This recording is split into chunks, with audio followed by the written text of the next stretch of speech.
first couple minutes as people kind of come on board. I like to watch the number count go up. If you're coming in, welcome to the Center of Addiction and Faith and our monthly webinar.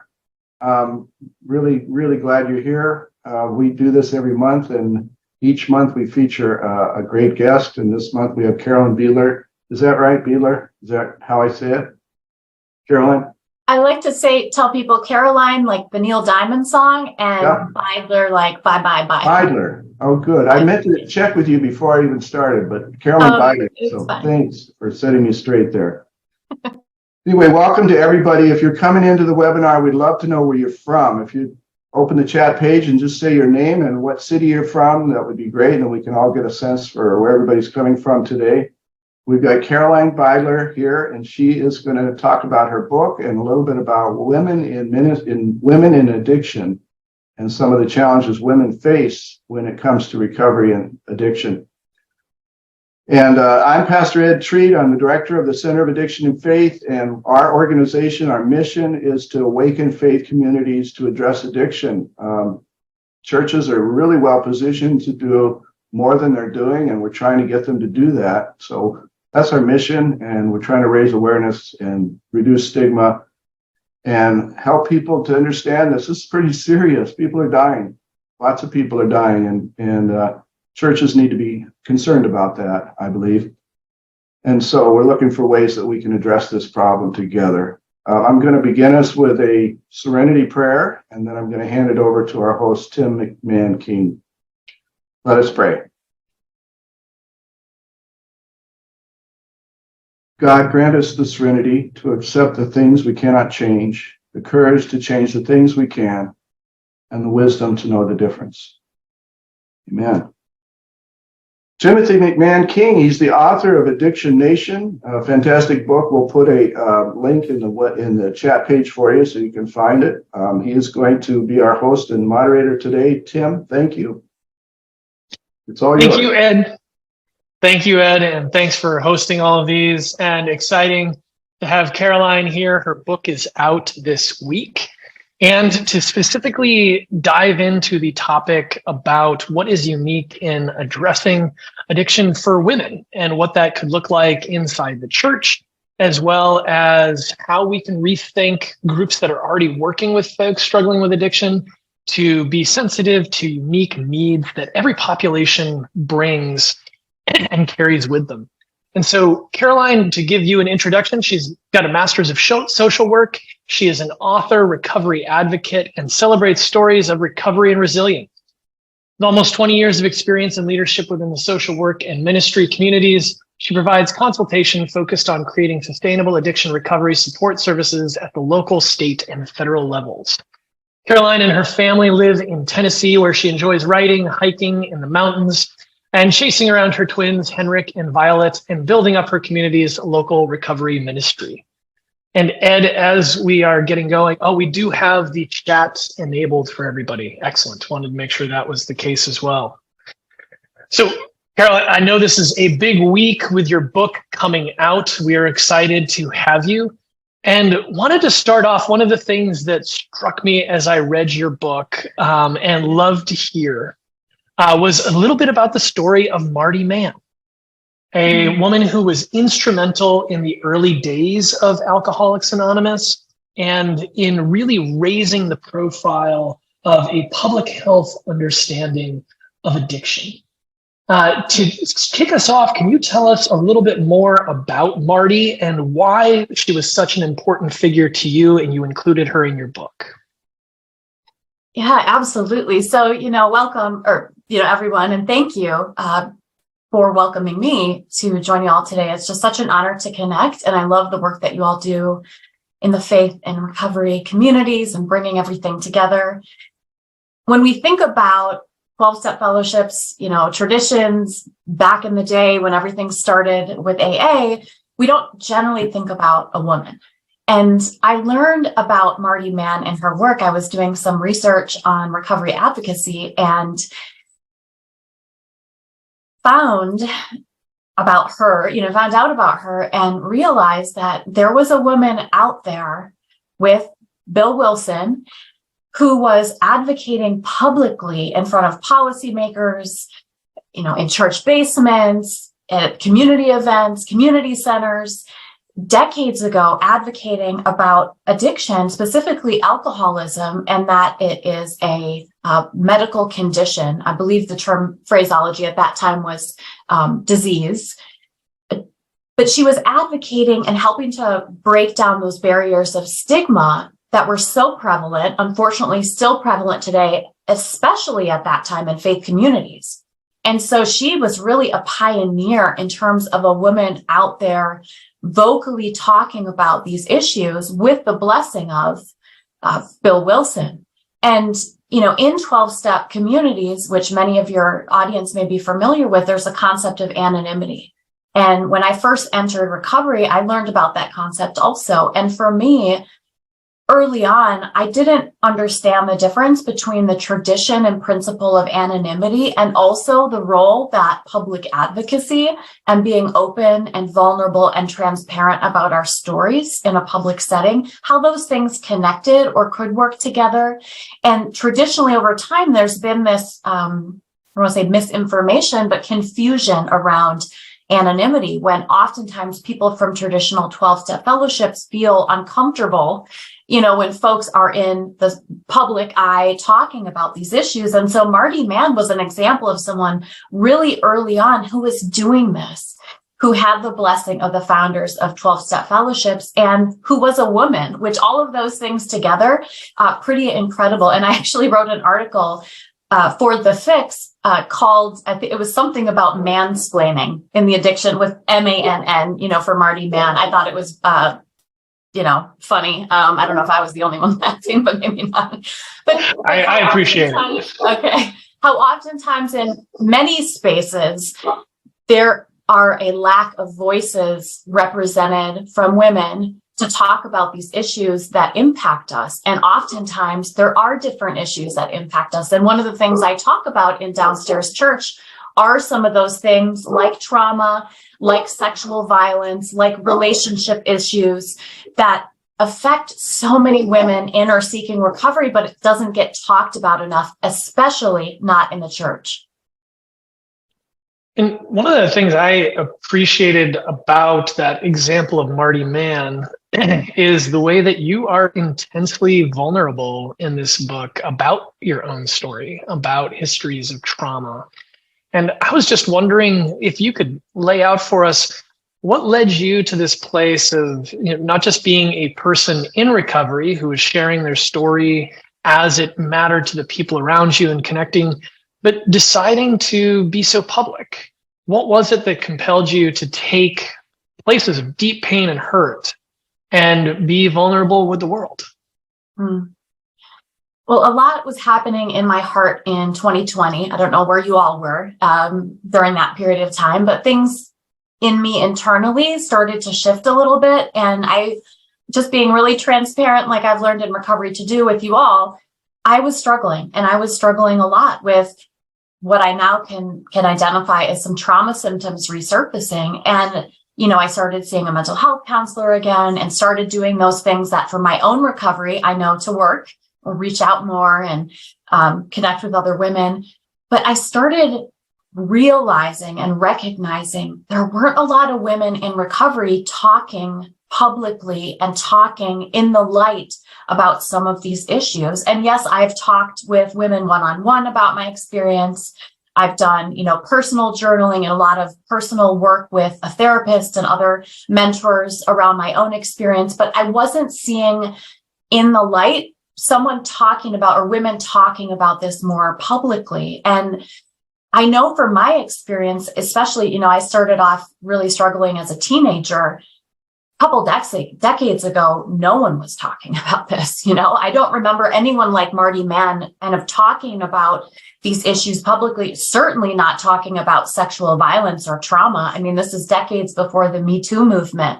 No one was talking about this. But when I started focusing on healing again, and kind of another layer of healing in 2020 and a year or so that followed that, I just felt moved and called to start talking more openly, specifically writing about some of these issues. And at the time, I didn't quite know where it was heading or where it was leading. But over time, I've just felt more moved and called to bring other women along. I've started a blog called Bright Story Shine, where other women can tell their recovery stories. I've organized a global women's event that bring together women across the globe in recovery to talk about out there publicly things that we're struggling with and that we're working through. And, and I don't have to say, we turn on the news and addiction is just rampant. These issues are just, our world is hurting. And what I've learned, especially lately, which is, it surprised me, to be honest with you, I didn't realize so many women are still facing barriers to accessing treatment. Women have an additional layer of stigma, especially mothers, who now if you call, if you make a phone call and say you're struggling and you're pregnant, and you're struggling with a substance use disorder, oftentimes in many states in the US today, you go to prison. Your children, after they're born will then enter the childcare system. So, there are so many things that are broken, but there are also so many beautiful things about the recovery process and journey, and certainly the faith journey that we need to talk about. And so I talk about not only the struggles I've had in active addiction and with trauma, but also the hope that I found in the church, in the upstairs church, and how the downstairs and the upstairs church connect, which is also something that I just felt, we need to start talking about this more out there. You talk in your book about kind of these expectations that can often happen for women in the church, in which there's a very narrow expression for what it's supposed to look like to be a woman. And especially this with motherhood, right? This deep fear that if you are vulnerable about what's going on, there won't just be a social stigma, but potential legal consequences in just being vulnerable in what's happening in your life. You talk more about how you've seen that kind of expectation, that narrow expectation play out, and why that has created a culture that often isn't conducive for recovery. I think, and maybe it's not something that's limited to the church, but I think that stigma is just still this, Marty Mann recognized it, the founders of AA recognized it, but stigma is something that is still so alive and well in our culture and our society. And I don't want to point fingers, because certainly I've done it. A lot of times it's safe to point to someone else and put them in a different category or make them an other, that we can kind of insulate and isolate ourselves from this person. But, I like to say that we're all in recovery from something. So if you don't identify with addiction recovery or trauma recovery, we all are human and we all have this experience of humanity. And so how we can move faith communities and churches and all communities to really start seeing people who are struggling with addiction, and my, experience as a woman also in trauma recovery, start seeing us as people who need support, who need love, who need the open doors of the church to embrace us, and also be informed, learn more about how to work with folks who struggle with addiction and trauma. And in the book, actually, at the end, I wanted to bring in some practical solutions, because I think sometimes, especially, writers and, we like to just we like to talk, we like to share our ideas, and, they sound great, right? But it's like, so what can we do about it? How can we practically make some change and take some action? And so I include some practical ways that faith communities can be more trauma informed. So when folks, like me, I like to say I church hopped like I used to bar hop. I was in and out. It was like a revolving door, and I would sneak in. I'd had my hoodie up, I'd throw out my cigarette right before I'd sneak into the sanctuary, sit in the back, and I was in and out, and just still, even in early recovery, I wanted something that was there, but I wasn't yet able to connect. And that trauma piece, there was still so much in me that needed healing. And I wish someone would have seen me and identified that and recognized that at certain points along the way. And so I'm hoping this book opens that conversation and hopefully opens eyes that, you know what, maybe there's a different way that we can start stepping up and being the hands and feet, not to sound so Christianese, but I guess this is the place to do that. The hands and feet of Jesus. How can we really do that in the world and show up for these folks who are healing or need healing? Excuse me.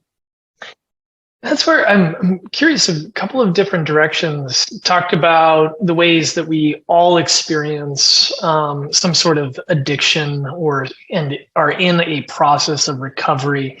That very universal connection, and the way Paul talks about, we do the things that we don't want to do, and the very things that we want to do, we don't. And then there is the particularities to our stories, the ways that different populations or people experience addiction very differently. Are there some certain patterns or markers or ways that you think it's common for women to have a different kind of experience with addiction and recovery? And then I'll save my second question, but I do want to get back to more of those trauma-informed strategies that you started to reference. But let's start there.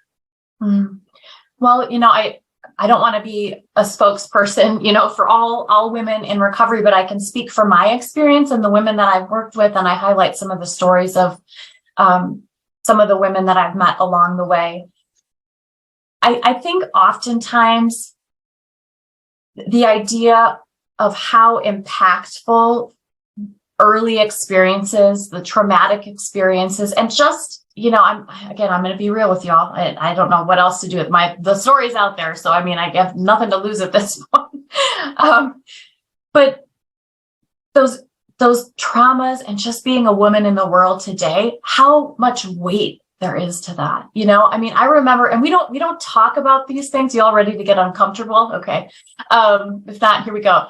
I remember when I was 14 and I started having experiences of being objectified, and when that started, even before my experiences of sexual violence, it was like, all of a sudden I became an object. I became something, and that followed me. And, those layers of, I don't know if the buzzword's microaggression or what it is now. I can't keep up with what the kids are saying. But those experiences of hurt over and over, and then it layer on, the other types of traumas, the adverse childhood experiences. And then as a woman in active addiction, let me tell you, like, those experiences only increase, and we make ourselves so vulnerable.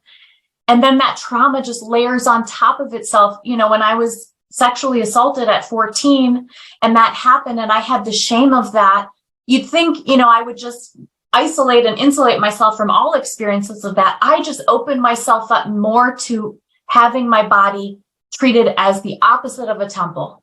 I just had no self-respect and no dignity. And, it pains me now to think about it. And when I see women today living in that, it just pains me. And I think we forget sometimes there is so much more going on than someone using drugs or alcohol. There's so much more going on. So I think getting to the root of some of those things, and, I talk about this later in the book and the section Up from the Basement. And then I think the last one's called Upstairs.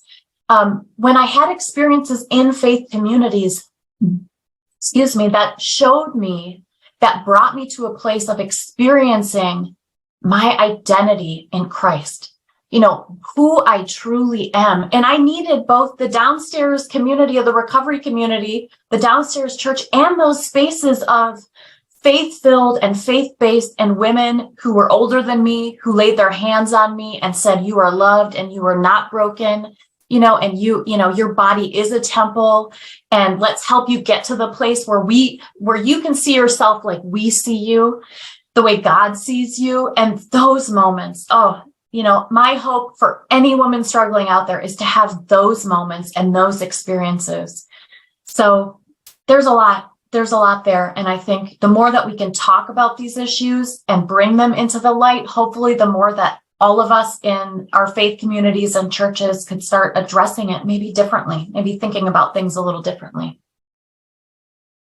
Just want to thank you again for your vulnerability and your honesty, and just knowing that through you sharing your story and being willing to talk publicly about things that a lot of people have kept hidden out of shame and fear of judgment, that when you do that, you are creating space for other people to feel those experiences and to be honest about them as well. One of my favorite poets, Andrea Gibson, she has a line that just says, sometimes the most healing thing we can do is just remind ourselves over and over and over and over again, other people feel this too.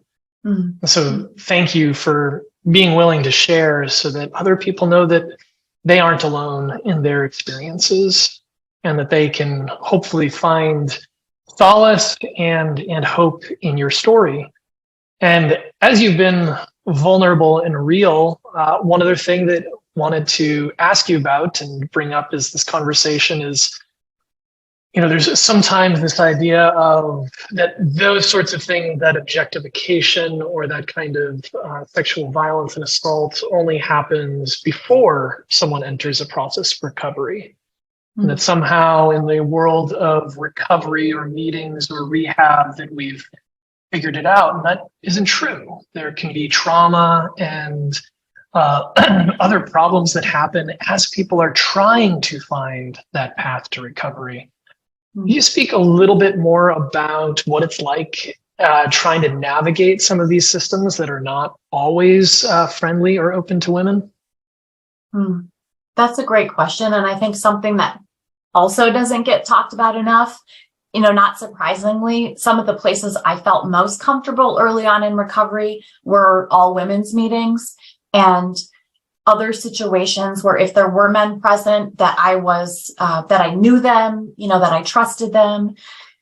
Being a woman and entering oftentimes, 12-step meetings, and you all may have this experience. A lot of times there's a lot of men around that table, right? There's a lot of men around that table. And has anyone ever do you ever wonder why that is? It's not because there are fewer women in recovery or seeking recovery. It's because we don't feel comfortable there. We don't feel comfortable there. So a woman walks in and there's not a lot of women. Guess what? She's probably not coming back in. And so, I recently did a podcast and the host asked, well, what advice would you give to a man who wants to be supportive and wants to show up and in those settings? And I said, don't be a jerk, don't be that person who stares at the woman coming in. Don't be that person who is trying to date a woman in early recovery or even later recovery. Just don't date. That's my advice. Early on, it's uncomfortable oftentimes for many of us who've experienced some of those things to be in those settings. And so I think just having that awareness and increasing opportunities for those, and I really am not a fan of this phrase, safe spaces, but the places where the opportunity for safety, can be fostered and exist. So for me, that was in women, working with women, having women mentors, also having women's-centered, women's focused ministry events, just making sure there's those opportunities, whether that's through the church or in other spaces. I think that really helps folks like me feel welcome and feel like it's a place that we belong. Thank you. And you've shared some great kind of tips and ways of thinking for people and creating those sorts of spaces where a lot of folks can feel comfortable.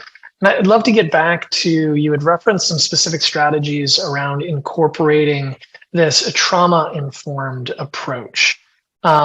Churches can be amazing places of healing, and being able to share those sorts of moments in a way that binds us together in our shared brokenness, but also in that hope for redemption.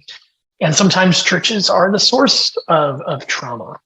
And so I would love to hear more of what you are thinking about when you think of these specific strategies, that if we've got some pastors or other folks in ministry, what they can be thinking about in incorporating that into their work. Mm-hmm. Great question. Well, in the book, as I mentioned, it's actually later in the book, the chapter is called Are We There Yet? I list a couple different strategies. And, I think one of the main things that's helpful to think about is from scripture where God talks about, Paul talks about how God gives us comfort when, for the things that we've experienced, and the comfort that we have received from God is what we can use then to help comfort others. So it's this reciprocal, beautiful, circle and cycle. And so peer support, people who've experienced addiction, people who've experienced trauma, we are the best equipped. We don't need degrees, necessarily. We are the best equipped to help support someone else struggling with those issues. And so I would encourage churches, if you all don't have an addiction recovery ministry, if you don't have a recovery coach or peer support specialist on staff or a volunteer team, consider doing that, because there will be a much more likelihood, I guess I should say, at least this is my opinion, and research, shows the effectiveness of peer support. But when we have people who have experienced those issues, the ones who are providing the support, that person coming in who's struggling, who's on the street, that woman coming in, if I can sit down with her and say, here's my experience of sexual violence and addiction, and she says, here's my experience, there's something that happens in that shared story. And so when we can be storytellers and share our stories with other people, that healing can happen. And I believe that God works in those moments and in those stories. And we know from scripture that happens all the time.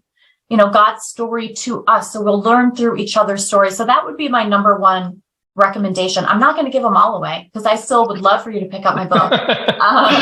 That's a shameless plug, isn't it? By the way, can I just comment, the fact that, if we feel called to write a book, we also have to be a marketer. Anyways, that's just my personal gripe. I'll talk to God about that. But anyways, but still, there we go. Shameless plug. So I'm not going to give them all away, but, another piece is I mentioned that gender specific or issue specific ministries. So there aren't a lot of, at least I don't know of, and I'd love if when we have the discussion group, if folks are doing this in their communities and their churches, but issue specific ministries around sexual violence and assault. I don't know if you all knew or recently heard the recent research coming from the CDC, but I fell out of my chair. It is horrific. The research coming out from the US, what's happening in our high schools and with teenagers. So recent stats say, and this I'm sure is underreported, but 14% of teen girls in the US right now are reported sexual violence, rape. I think the way they phrased it was being forced to have sex. And I was like, you could have just used the rape word, 14%. And I have a 4-year-old daughter, that is just makes me sick. And there are so many statistics like that. And how are we showing up for those situations? Because what's going to happen if we don't start addressing some of those traumas, we are going to continue to have this addiction epidemic that is just getting worse.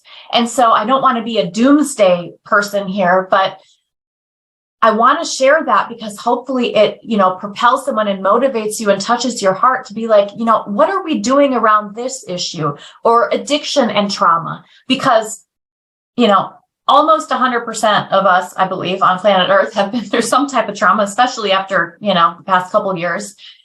So how are we addressing that in the church? Or resilience? I love to talk about resilience-centered coping strategies. How are we teaching resilience? How are we using scripture to look at how we can build resilience in the church and in our families and in our own lives? So I think there's a lot of space for creativity in how we work to address some of these things as the church. And, as doomsday as it may feel sometimes, and when I read anything coming out from the CDC, I usually just want to pull the covers over my head and be like, okay, I'm done. It's bad news. Right. But there is hope out there. And I think that's where we as a faith community, we have the opportunity to step into that. And the world needs that. The world needs hope today. That's for sure. And for those of you out there right now who have a question for Caroline, go ahead. We've got that Q&A box down at the bottom. If you want to go ahead and start populating that with some questions, we will be getting to them soon. And I did see one in the chat, and just so you know, it's hard to monitor both, so please do use the Q&A if you want to get your question in. But it did see one question in the chat that goes to that teenage mental health crisis that you raised, which we know is really bad, probably has a lot of different places where it's coming from. At least part of that is the rise in social media and all of the additional pressure that creates for young teens to perform or to fit a particular mold. But there was one person who was asking, they had read the first part of your book, and we're wondering, for that teenage Caroline, what would have been meaningful, or what is something that could have happened in your life at that point that could have made a positive difference for you earlier in this whole story? Teenage Caroline. Oh, I just want to give her a big hug. I want to give her a big hug. You know, I think that had someone identified early on and tried to connect. And, you know, I went to so many mental health counselors, and, you know, my parents had me in addiction treatment. No one asked about trauma. You know, no one asked why at 14, all of a sudden my grades dropped and I started, you know, using drugs and alcohol. I think sometimes we're afraid to go there. Like, we're afraid to just be direct. And had someone come up to me, a woman come up to me and had a direct conversation with me, and then built a relationship with me over time and just been available, I don't know if things would have been different, but I know now how impactful community and relationship have been to my life, my recovery journey and story. So I'd like to say that persistence in connecting, and again, that peer support piece is key, because I've had other mentors and people connect over the years, you know, and it didn't have the same impact. But when it's a woman who has the same experience and can speak to that uniquely, and God has given them that comfort that they can then share with me, that's where I believe the healing happens. So I know there's a lot of groups out there that are in high schools, faith-based groups, which I think that is very important work. So whether that's expanding that on that, you know, creating more focus on groups that can go in and work with teens around that addiction and trauma specifically, I think there's a lot to be explored there. Yeah, and I know for me, I was right in the middle of the Dare generation. Still remember the like cartoon special that involved all of the Muppet Babies and Alf and all of the other cartoons of our day, talking about, and the message was, it's stupid to use drugs. Drugs are stupid.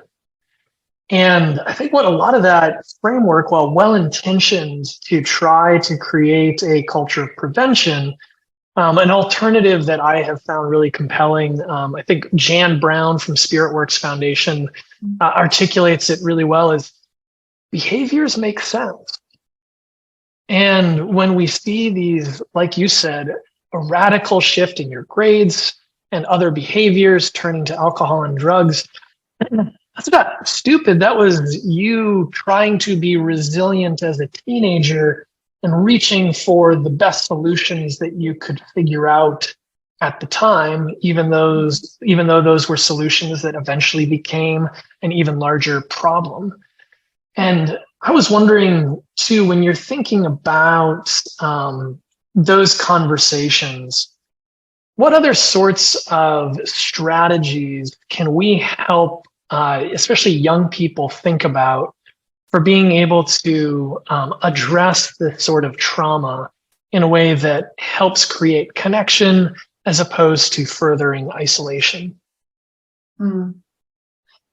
That's a tough question. That's a tough question. I think we all need to be asking ourselves that.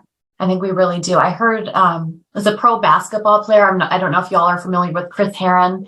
He started the Chris Herron Project, but he was an NBA star and now goes into schools and talks with youth. And I remember there's this clip from one of his shares where he talks about, you know, he wishes at the time when he was in high school that he would have had other peers standing up and saying, it's okay to be you. It's okay to be yourself.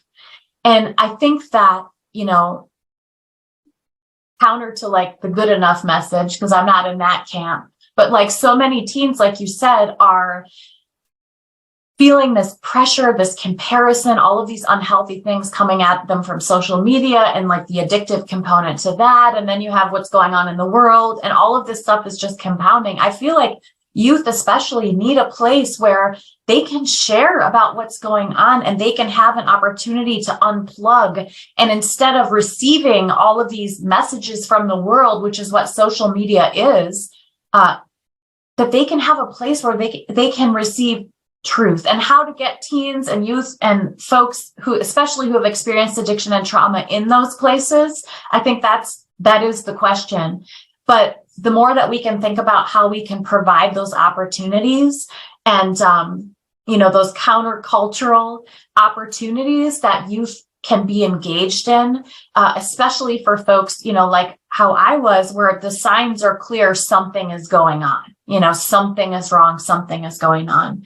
I think the better. But, there are great, like the Heron Project. I mean, I think the other piece I've learned in my professional, career is that collaboration and community is key in everything. God does not call us to do this work alone. I am not, Marty Mann decades later, like with the torch and I'm leading the charge. It's all about, I do not want that. A little bit like Marty Mann. We can do some of that. I'm not leading the charge or a spokesperson. We are doing this in community. And that's one of the things I love about your organization. It's like, how do we come together?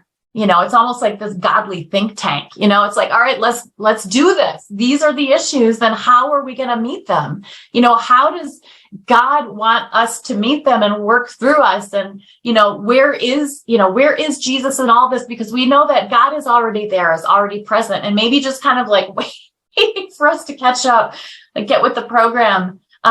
So you got me on a tangent. I'm on ramble mode. So you're going to have to stop me, or I could just go. This is great. And as you said, it is the $1 million question of being able to provide these alternatives. And we know from study after study that participation in a religious community can provide a protective factor. It tends to delay the age that kids are introduced to their first psychoactive substances.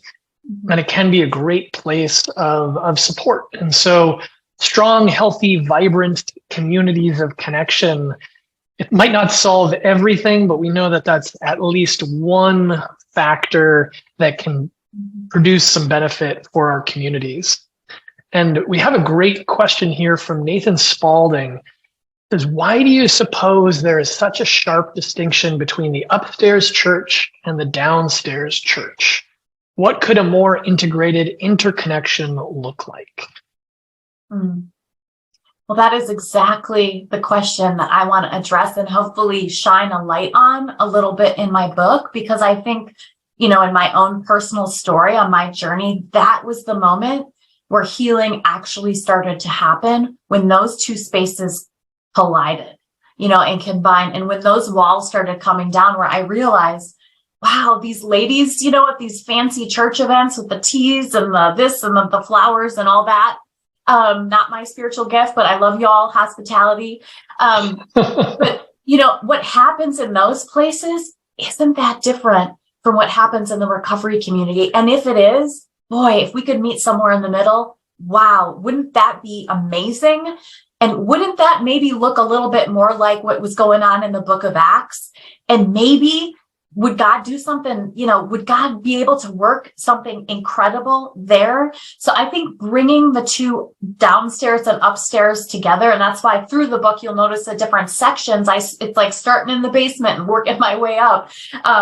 I'm almost wondering, because when I do talks and stuff on my book, depending on the audience, you kind of talk, and ask questions, and those questions are different. But I feel like maybe some of the folks who get this book will be surprised where it goes at the end. But that was one of my goals too. Don't tell anybody. I don't know, 70 people listening today. I'll trust y'all with that. But, I think bringing the two spaces together, I don't know. We'll see. We'll see what happens. But I have been witness to that in some places. My church, for example, I live in Eastern Tennessee. in a small town near Knoxville, and we started an addiction recovery ministry, and we have a meeting every Wednesday night. Someone shares their recovery story, and a lot of the several of the congregation members come on Wednesdays who aren't in recovery, but they have felt so pulled and so drawn to that honesty, vulnerability, that connection that they feel at that meeting. And I just think that's beautiful. I hope more churches, continue to open their doors to the recovery community. And that goes right to a question we have here from Sonia Schroeder. She just purchased your book, so the marketing is working. Thank you. Folks are buying. And she said it might be addressed in the book, so don't give too much away. But do you have a recovery group model that you suggest for churches? She says, I want to approach the church about getting the process started, but I don't know any other model than Celebrate Recovery. So what advice would you give somebody who is early in this process? They want to engage their church. They want to see their church be more recovery friendly. What are some of the places to start? That's a great question. I always hesitate to endorse any particular model. Obviously, Celebrate is the one that most, folks think about in terms of that faith-based recovery model.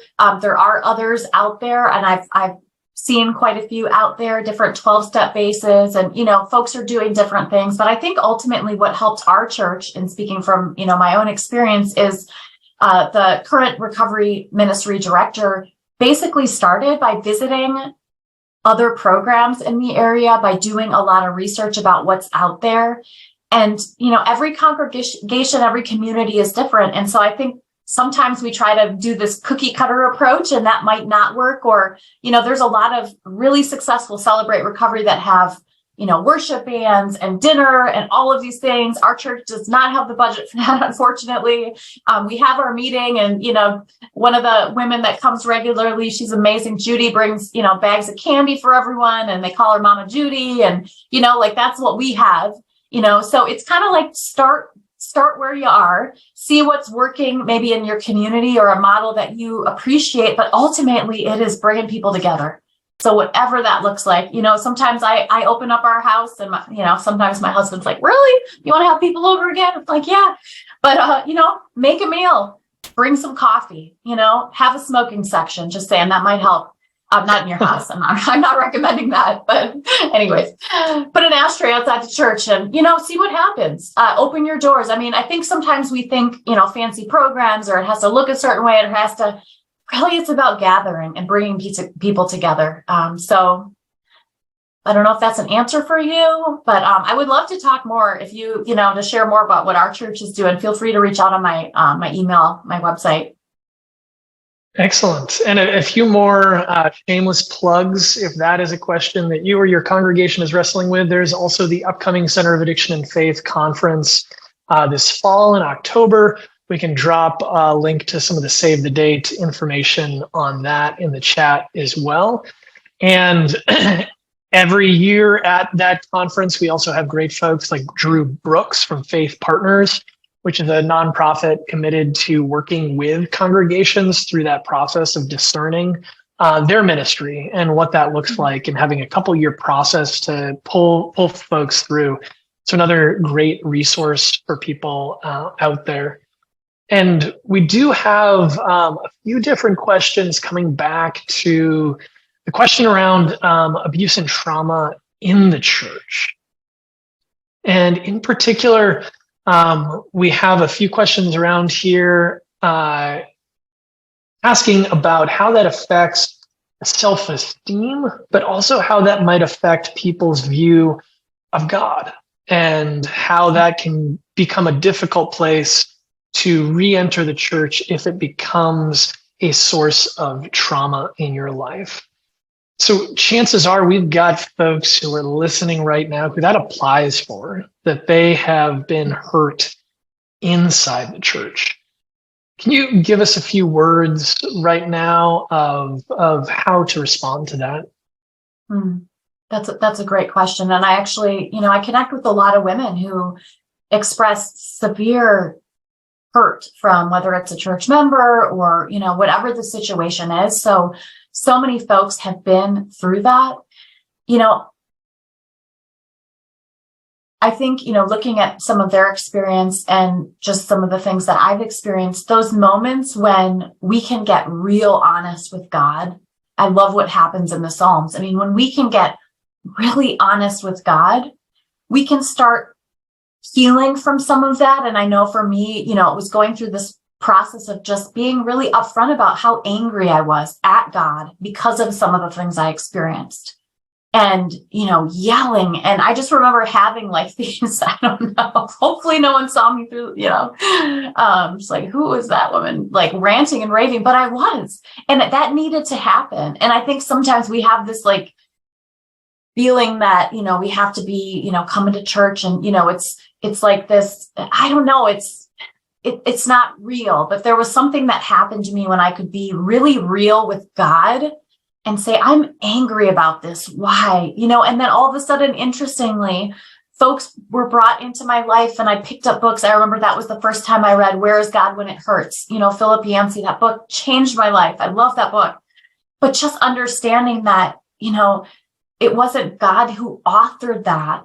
We live in a broken world, but God feels that and God is with you. And I just remember that was a pivotal moment in my spiritual journey. And so, how we can help folks get there, and I know it's talked about a lot where, someone may have done this who works in the church or whatever the situation is, but that's not the church, and helping us understand, and whether that's through, educational seminars or maybe a little less, I don't want to say boring, but, a little more engaging and just having a conversation and bringing folks over for dinner and exposing people to what the church is like. And like I said, our church opening the doors, on Wednesday nights, Judy bringing the candy, having the coffee, I show up and some other people show up who have also had those experiences, and we're really honest and say, you've been hurt by the church.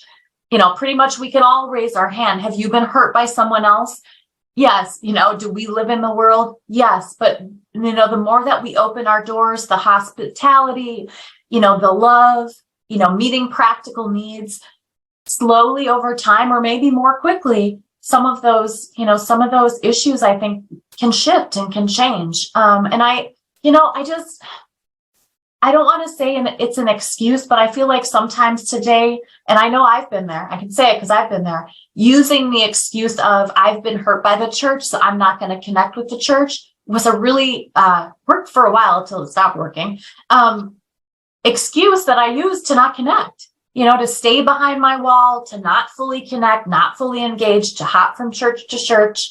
And I could point at what people were doing wrong, but it was really when I started to do that internal work and really connecting and really being honest and really showing up, that God revealed some truth, through other folks to me about that. So anyways, I don't know if that answered your question, but I think it's an important one to continue to bring up, to think about how we can address it together as a community.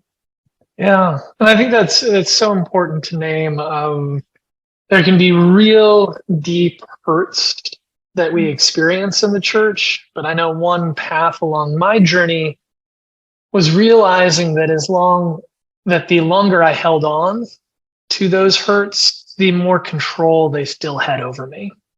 So even though I wanted to reject and distance myself from some of those more, what I experienced as toxic expressions of faith, it still kept control over me as long as I reacted against it. And one of my favorite phrases from Father Richard Rohr, he always asks with our faith, he says, you always have a relationship with the religion in which you were raised. It's your choice what kind of relationship that is.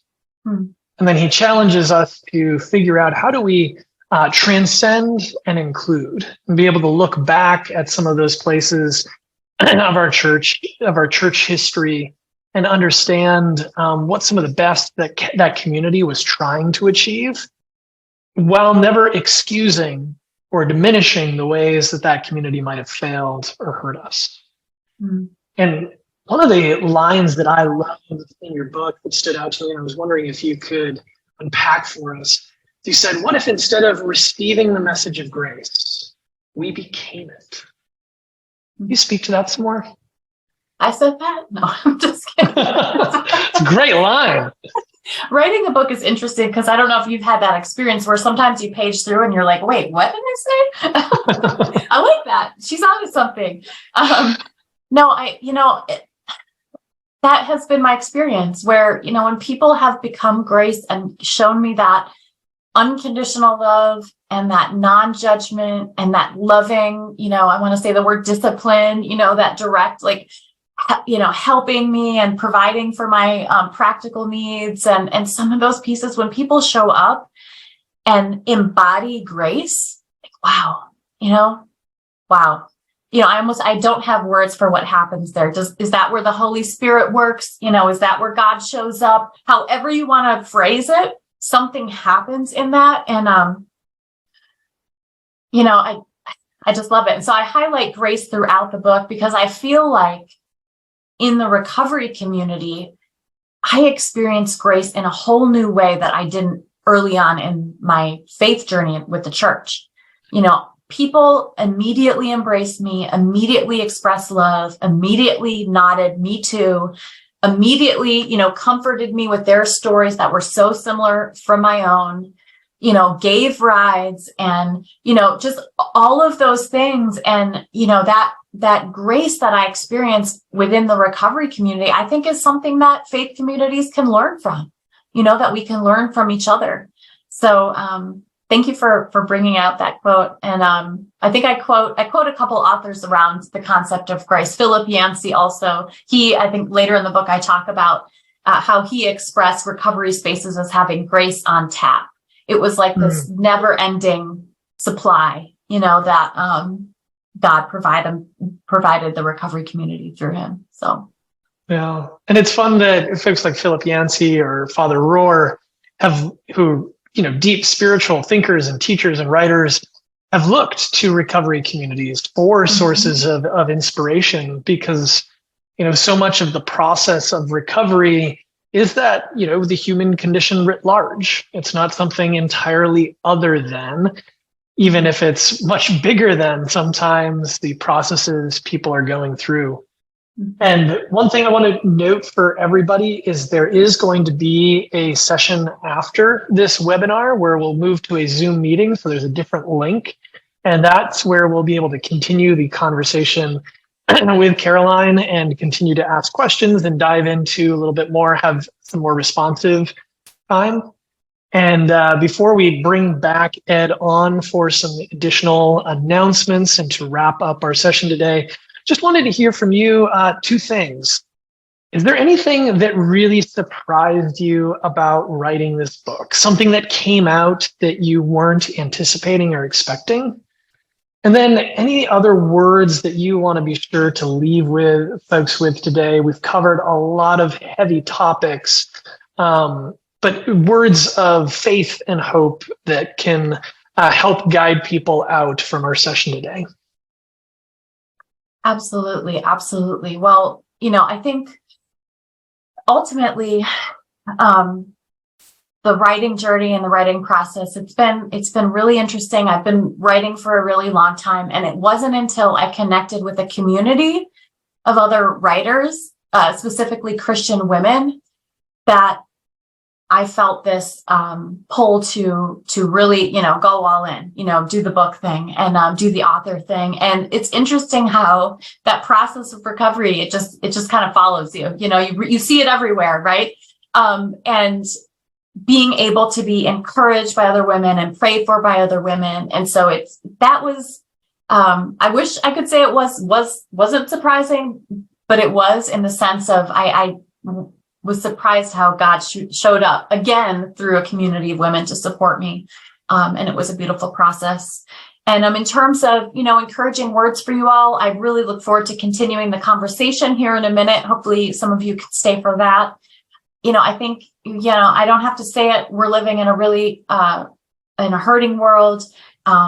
There's a lot of darkness out there, and a lot of folks are struggling, especially women, especially with addiction and trauma. But there are things that we can do.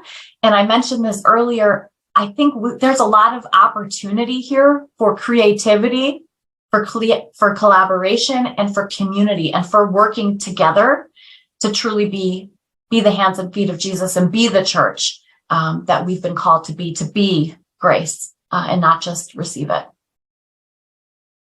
Well, thank you so much. And once again, I hope everybody gets a chance to go out, grab that Amazon link, check out Caroline's book. This is her book launch week. I know it's busy. I know it's tiring. I know it's exhausting. So thank you so much for spending some time with us today to speak about your story, but also to help get folks thinking about what it looks like to create these contexts of healing and wholeness for everyone, but also specifically what that looks like for women and women in the church today. Thank you, Caroline. Thank you so much. Thank you, Tim, and thank you, Caroline. I was going to say you in ramble mode is pretty good, so don't hold back. That's you're great to listen to. You have a lot of wonderful things to say, and you're really singing the song of the Center of Addiction and Faith, because we're trying to figure out how to. I thought for the longest time my job as a pastor was to get recovering people into the church, and it dawned on me some years ago is I got to get church people into recovery, because they're doing stuff in recovery meetings that the church needs to learn from. Because I had an usher one time who was in Al-Anon, and I approached him and said, hey, I'm a friend of Bill W's. And we had this great conversation. I said, would you ever share your story like during Lent, in church? And he got horrified. He said, I would never tell that part of my life to the church. And I just thought, what is wrong with the church where we can't tell our stories? It just amazes me. So thanks for being Marty, man. And you are kind of leading the charge. I think when you step out like this in a public way, I just hearing the comments of everybody that was chatting during this conversation was just, I think you've inspired a lot of people, and you're inspiring a lot of people. So thank you. So thanks. We have this conversation that will continue. We've had a lot of good chat. I've never seen so much active chat and questions in any of our webinars. So I expect this webinar conversation will be very lively. So make sure you grab the link in your chat page. If you don't copy and paste that into your browser, you will miss it. You won't have any way to get into that meeting. So make sure you grab that. There's also a link in your chat page for Tim's book. There's a link for Caroline's book, and there's a link for donation. We really are getting to the point where we're starting we're running on fumes here at the Center of Addiction and Faith. We need donations. We need your support so that we can continue this important work. And what we're really looking for is a whole lot of small dollar donations. I mean, of course, you've got big dollars. We'd love to have those. But if you have $10 or $20 a month that you could spare and just set that up as a repeating gift, that would go a long way to keeping this ministry going. So, but we really do need your support. So I hope you'll consider making donations to the Center of Addiction and Faith. We have a conference coming up in October 5th through 7th, and it's going to be as good as any we've had. They've been just fantastic conferences. Everybody who comes to them just goes away amazed. I hope you'll consider doing that. Save the date, October 5 through 7. And then finally, our smartphone app. We have a free smartphone app. If you go to your app store and look for Center of Addiction and Faith, it has just a ton of resources. They're all free. We do all of this for free. We don't charge for any of our content. All of our webinars are on there, our podcasts, worship resources. There's news about addiction. There's just an endless list of great resources. So that's it. Make sure you grab that link, come over to the conversation afterwards. My thanks to Tim King for moderating, and Caroline, thank you so much for your book and for being here today and for all that you're doing. Really appreciate it, and see God's work in you. And just saw a few comments about making sure we've got the right Zoom link for folks.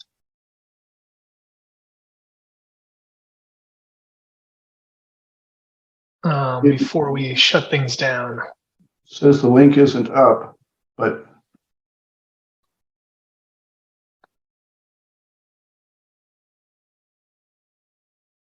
I'm going to copy the link again and put it in there just to make sure I have the right one.